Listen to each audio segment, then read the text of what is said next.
Alright, so I wrote this thing down because I've been watching like loads of like theory videos for Stranger Things season 5 and stuff. You know, like and I just thought of this one thing, right? Because there was a scene, because I recently watched season 1, and then obviously I remember a lot of what happened in season 4, and I was just looking at the season 4 scene where Mike and 11 fight, and then when Mike and Will make up. And like, it's very interesting because in season 1, Dustin is basically saying to like Mike when they're riding around, you know, on their bikes.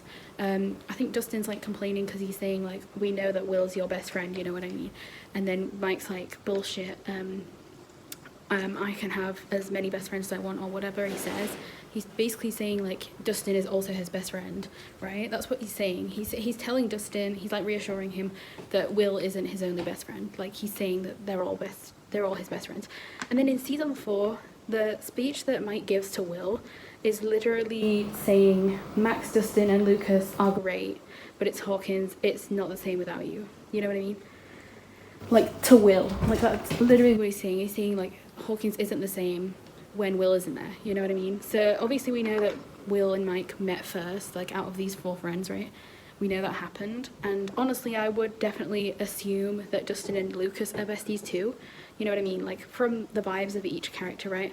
I would assume that Mike and Will are besties, and then Lucas and Dustin are besties, and then these 4 are just besties together, you know? That's the vibes anyway, but because we've seen those combinations the most, I would say, in this show.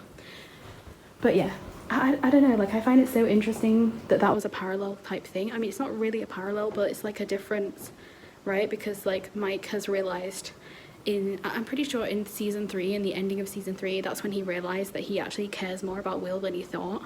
You know what I mean? Because obviously in season 2 he really cared about him. Like, he was staying by his bedside, like he was literally sleeping on his floor.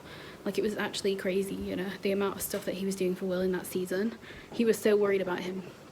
And then in season 3 he was kind of a dick. Now I do think that the only way they can make Mike likable again in reality is to actually make him either like Will in some other way, or, you know, just not like 11 anymore. Because obviously he kind of doesn't like 11 anymore. Like, obviously he loves 11 in the way of like as a platonic thing, but he doesn't love her as romantically anymore. You know, that's very obvious, because even 11 could tell, like,